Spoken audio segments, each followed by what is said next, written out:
नमस्कार दोस्तों हमारे कुछ दर्शक हैं वो हाउसिंग सोसाइटी फेडरेशन बनाने की प्रक्रिया के बारे में जानना चाहते हैं। जो लोग महाराष्ट्र की कोऑपरेटिव हाउसिंग सोसाइटियों में रहते हैं उन्हें हाउसिंग सोसाइटी फेडरेशन के बारे में पता होता है, और अगर आपको हाउसिंग सोसाइटी फेडरेशन के बारे में पता नहीं है तो आपको इसके बारे में जरूर जानना चाहिए। हाउसिंग सोसाइटी फेडरेशन बनाने के बहुत सारे फायदे होते हैं। इस एपिसोड में आगे हम आपको हाउसिंग सोसाइटी फेडरेशन क्यों बनाया जाता है, कैसे बनाया जाता है, इसके बनाने के क्या क्या फायदे हैं, ये सब बताएंगे। लेकिन चैनल के लिए नए हैं तो सब्सक्राइब कर लीजिए, वीडियो को ज्यादा से ज्यादा शेयर कीजिए ताकि ज्यादा से ज्यादा लोगों तक जानकारी पहुंचे। एपिसोड को आखिर तक देखिएगा। तो चलिए आगे बढ़ते हैं। वैसे तो फेडरेशन बहुत तरह के होते हैं, लेकिन यहाँ पर हम महाराष्ट्र की कोऑपरेटिव हाउसिंग सोसाइटी के फेडरेशन की बात करेंगे। आमतौर पर हाउसिंग सोसाइटी के फेडरेशन को हाउसिंग फेडरेशन या फिर कोऑपरेटिव हाउसिंग सोसाइटी के फेडरेशन के नाम से भी जाना जाता है। Maharashtra cooperative housing society act 1960 और नियम 1961 में फेडरेशन ऑफ सोसाइटीज यानी हाउसिंग फेडरेशन के गठन का प्रावधान है। हाउसिंग सोसाइटी कानून, उप कानून और हाउसिंग सोसाइटी फेडरेशन उप कानून में अंतर होता है। हाउसिंग सोसाइटी फेडरेशन उप कानून यानी बायलॉज उस फेडरेशन के लोग मिलकर बनाते हैं। सोसाइटी की अलग अलग एजीएम होती है और फेडरेशन की अलग। सोसाइटी के अलग बैंक खाता होता है और फेडरेशन का अलग। सोसाइटी की अलग मैनेजिंग कमेटी होती है और फेडरेशन की मैनेजिंग कमेटी अलग होती है। सोसाइटी की मैनेजिंग कमेटी और फेडरेशन की मैनेजिंग कमेटी के काम अलग अलग होते हैं। फेडरेशन अपने अंदर आने वाली सभी बिल्डिंगों की कॉमन समस्या को देखता है, या फिर अगर किसी सोसाइटी की मैनेजिंग कमेटी उस सोसाइटी के मेंबर की कोई समस्या नहीं सुलझा पा रहा है तो फिर फेडरेशन इसका समाधान निकालता है। इसलिए फेडरेशन की भूमिका काफी महत्वपूर्ण होती है। दोस्तों, हम सब जानते हैं कि बिल्डर या डेवलपर हाउसिंग सोसाइटी की बिल्डिंग बनाता है और पूरा काम समाप्त करने के बाद उसे उस सोसाइटी में रहने वालों को सौंप देता है।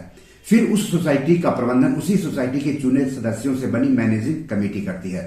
हाउसिंग सोसाइटी के मामले में एक समस्या ये होती है कि हाउसिंग सोसाइटी के फ्लैट तो फ्लैट मालिक के होते हैं, लेकिन जिस जमीन पर ये फ्लैट बने होते हैं वह जमीन बिल्डिंग का कन्वेंस लेने तक उस सोसाइटी की बिल्डिंग के बिल्डर या डेवलपर के नाम रहती है। इस वजह से आप डेवलपमेंट नहीं कर सकते हैं उस जमीन पर। कन्वेंस नहीं रहने पर सोसाइटी के फ्लैट मालिकों को उस जमीन पर डेवलपमेंट करने का अधिकार नहीं होता है। कन्वेंस लेना काफी मुश्किल काम होता है। बहुत सारे दस्तावेज इकट्ठा करने होते हैं, पैसा भी खर्च करना होता है, लेकिन यह काम तब और मुश्किल हो जाता है जब एक ही बिल्डिंग परिसर में एक ही बिल्डर या डेवलपर द्वारा 5 या उससे ज्यादा अलग अलग हाउसिंग सोसाइटियां होती हैं और उनकी सड़कें, उनके गार्डन के अलावा कई सारी सुविधाएं कॉमन होती है। ऐसी हाउसिंग सोसाइटी के लिए कन्वेंस लेने से पहले सभी हाउसिंग सोसाइटी को मिलकर फेडरेशन बनाना होता है। हाउसिंग सोसाइटी फेडरेशन बनाना भी आसान काम नहीं होता है। फेडरेशन बनाने के लिए सबसे पहले सभी हाउसिंग सोसाइटी के बीच समन्वय और सहमति बनाया जाता है।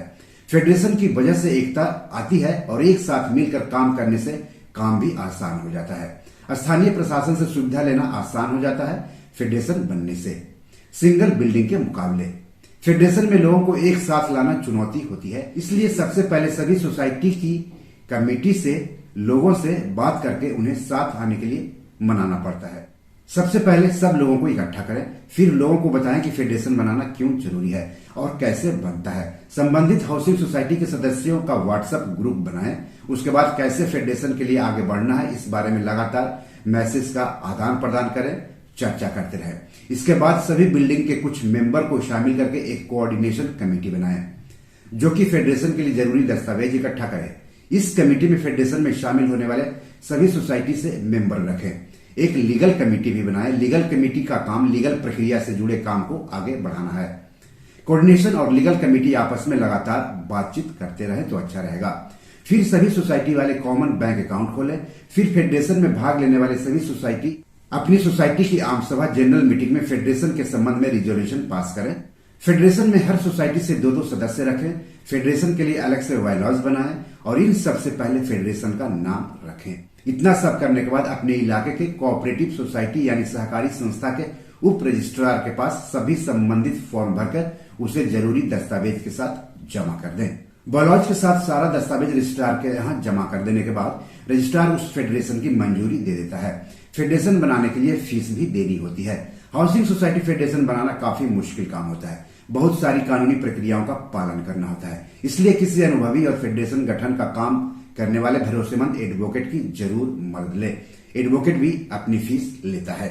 फेडरेशन बनाने के 5 जबरदस्त फायदे। पहला, 5 या उससे ज्यादा बिल्डिंग का कन्वेंस लेना आसान हो जाता है। दूसरा, watchman, sweeper, CA, building manager रखने की लागत में कमी आती है। फेडरेशन बनाने के बाद अलग अलग बिल्डिंगों के लिए वॉचमैन, स्वीपर, सीए या बिल्डिंग मैनेजर रखने की जगह केवल फेडरेशन के लिए रखने पर खर्च में कमी आती है।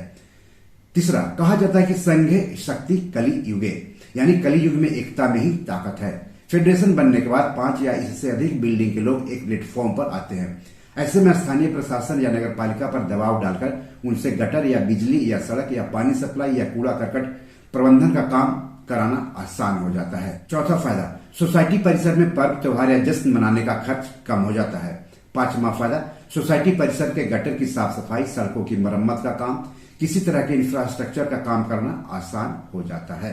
दोस्तों, हाउसिंग फेडरेशन एक वैधानिक निकाय है जिसका गठन उस क्षेत्र के CHS यानी कोऑपरेटिव हाउसिंग सोसाइटीज द्वारा तालुका, निगम क्षेत्र या जिला स्तर के लिए किया जाता है। इसका गठन CHS के सदस्यों और इसके प्रबंधन के बीच किसी भी विवाद के समाधान के लिए किया जाता है। फेडरेशन के गठन के संबंध में आपके लेआउट में कोई भी 5 सोसाइटी फेडरेशन बनाने के लिए एक प्रस्ताव पारित करती है, मुख्य प्रमोटर का चुनाव करती है और फेडरेशन के पंजीकरण का प्रस्ताव अपने वार्ड के उप रजिस्ट्रार को प्रस्तुत करती है। फेडरेशन ऑफ सोसाइटीज का प्रावधान किया गया है महाराष्ट्र सहकारी सोसाइटी अधिनियम 1960 और 1961 में। अब सवाल है कि हाउसिंग सोसाइटी फेडरेशन के गठन की जरूरत क्यों पड़ी? कोऑपरेटिव हाउसिंग सोसाइटी की संख्या लगातार बढ़ती जा रही है। जिस हिसाब से हाउसिंग सोसाइटी की संख्या बढ़ रही है उसी हिसाब से सोसाइटी से जुड़ी समस्या, विवाद और शिकायतें भी बढ़ रही हैं। कोऑपरेटिव विभाग पर उन शिकायतों को निपटारा करने का बोझ भी लगातार बढ़ता जा रहा है, लेकिन उन शिकायतों का निपटारा करने के लिए कोऑपरेटिव विभाग के पास सीमित लोग ही हैं। जितनी शिकायतें मिल रही हैं उनका निपटारा करने के लिए कोऑपरेटिव विभाग के पास लोग काफी कम पड़ रहे हैं। इसी समस्या को देखते हुए हाउसिंग फेडरेशन को कानूनी बनाया गया है ताकि कई सोसाइटीज के आपसी विवाद, उनकी शिकायतों का निपटारा फेडरेशन स्तर पर ही हो जाए और कोऑपरेटिव विभाग पर बोझ काफी कम हो जाए।